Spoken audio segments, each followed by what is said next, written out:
সকাল সকাল রেডি হয়ে গেলাম মায়ের পুজো দেওয়ার জন্য।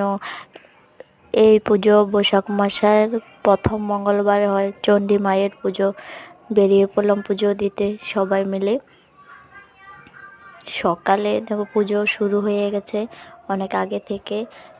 এখন লোকজন কিছু কম আছে, তাই একটু ঠাকুরের ছবিটা তুলতে পেরেছি।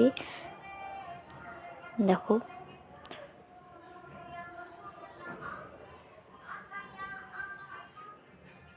পুজো দিয়ে একটু মায়ের প্রণাম করে একটু ঘোরাফেরা করলাম। দেখো আমি, আমার মেয়ে, কেমন লাগছে দুজনেরে অবশ্যই কমেন্টে বলবেন।